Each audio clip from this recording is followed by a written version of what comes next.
Welcome to the Heavy Spoilers Show. I'm your host Paul, aka your Grogu channel when it comes to trailer breakdowns and crap puns. And to be fair, I'm probably not even your go-to channel anyway, but you're here now, so let's get into the Mandalorian Season 3 trailer. Throughout this video, we'll be going over what happens in it, the Easter eggs, and also the general plot of what we think Season 3 is going to be.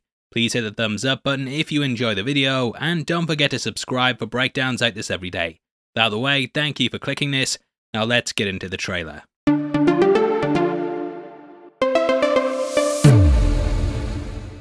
Okay, so this looks like it's going to be the biggest season of the show yet, with us getting expansive battles both on land and in space. The teaser has a ton of Mandalore in it, which I want to discuss in this video. There's a large number of locations in the trailer as well, and though we don't know what exactly all these mystery planets are, we can guess at some. Now, the teaser builds off the stuff that took focus in the Book of Boba Fett. The last time we saw the character, he ended up going to the Armorer and Pre Vizsla on an Elysium-like space station. Now, after being unable to properly wield a Darksaber, he was told that he must become one with the blade. The teaser tells us that redemption is no longer possible due to the destruction of Mandalore, so this might be a case of them rebuilding things in order to gain back that honor. From here, he then travelled to the best deepfake I've ever seen, before journeying to Tatooine where he got his new ship. Mando was reunited with Grogu, and the pair return. Now, one thing you might notice about his N1 Starfighter is that it now has an astromech droid in it. This looks like it's R5 who's given over by Peli Motto, and in case you don't know who this character is, he ties all the way back to A New Hope. This was the droid that had the bust-up motivator, and it allowed R2-D2 to go on and live with Luke Skywalker. We all know what happened there, and yeah, this droid, he's making history again. Also, due to the size of it, I'm guessing he's not really going to be going after bounties because he wouldn't be able to carry them due to the cargo hold. Therefore, I think this season will very much be focused on the war for Mandalore, as well as those attempting to get rule of it. Bo-Katan originally sought out to be the ruler of the planet, but Mando getting the Darksaber threw a spanner in the works. The person who possesses it is seen as the rightful ruler, and she seems far more hostile in this entry. This is the one that you saved? You are as its father. A clan of two. We catch her with her helmet off, and she's also sitting on what appears to be a throne. However, she has no right to rule, and therefore I think that she's going to be an antagonist in the show. She's a major fan favourite too, and a clever thing that you'll notice in shows like The Boys and House of the Dragon is that they make opposing sides filled with characters that you're rooting for. Makes the conflict far more engaging when you don't know who you want to win, and obviously she'd make a great villain if that's indeed the case.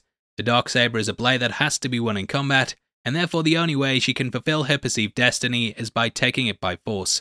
Now we see the city of Sundari showing that we are definitely travelling to Mandalore. This has of course been destroyed, but we can see the dome shape of it. We also see Kowakian monkey lizards, who you'll likely recognise as being the same species as Salacious B. Crumb. I say that, but you might not, but come on mate, you've seen Return of the Jedi, haven't you? Now huge shoutouts to Eckhart's Ladder for pointing out that this is likely Navarro, as it ties into the next shot of Greef Karga. We also see the IG-11 statue, and this was placed there in the courtyard after the character's death. Now in addition to a villain in Bo-Katan, we also get the return of Dr. Pershing. He was of course working on cloning the midichlorians, and it's possible that this is tied into how Palpatine returned, because somehow Palpatine returned. Could be riffing on Operation Paperclip, in which the West took German scientists in order to bolster their own operations. It seems far more welcoming due to the environment and him not being in chains. Now this base could also be where Moff Gideon is at, and it might be an escape attempt. Now it seems like there's a gang showing up to give Greef grief, and he'll likely have to face off against them. We even see Mando along with his own clan, and there might even be one wearing Mando's old chest piece. Potentially took his old armour, and I can see the sides being split in two as they battle it out amongst themselves, whilst also trying to take back Mandalore.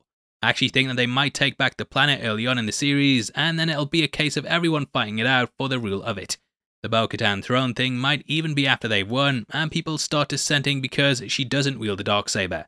Now shoutouts to Eckhart's Ladder again for showing that we have ships that look similar to R-41 Star Chasers. Slightly different design, and potentially they belong to the underworld and criminal factions. We get a couple of space scenes, with them seemingly chasing after the N1 Starfighter. Makes me think that they could be going after Grogu again, as I think the bounty may still be on his head, but I'm not 100% on that. These might be who faced off against Greef, or they could be hired by the remnants of the Empire since they're running low on soldiers. Next we have what I believe is the Mandalorian Gauntlet ship, and Bo-Katan appears to be flying this. We also get what appears to be Babu Frick, or at least his species. These are Anzellans, and they all seem to be mechanics, which, it's a bit of a stereotype that, mate. Next we have a big scene with fireworks, and it may be possible that this is the celebration after they take back Mandalore. Again, I'm basing that on the fact that they take it back and then there's a civil war, and it's all just one big theory and not confirmed, just me guessing, but yeah, that's where it seems to be going. That's most of the major shots in the trailer, and to me the most important one is the trip to Sundari. It might not even be occupied by the Empire, as the planet is a bit of a shithole at this point, and my guess is that they arrive there to find it abandoned. The quest will then likely begin for who should be the rightful ruler, and I can see the season evolving off into that. There's a ton of directions they could take things, and though I may be reading this completely wrong, I do think that is where things are going to go. I do however feel like there's going to be a lot of things split down the middle on it, with fans very much going back and forth every week on who they want to see in charge. Bo-Katan coming back was obviously a big part of the last Mandalorian season. I know fans were over the moon to see her return, so I think they can really play with that and have her become even more of an anti-hero where you don't know who to root for. But you have removed your helmet. Then you are a Mandalorian no more.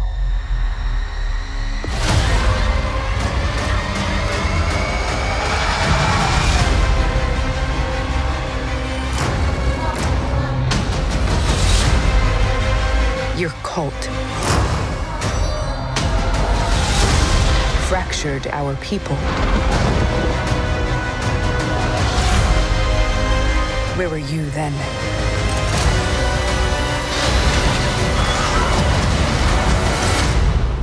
Did you think your dad was the only Mandalorian?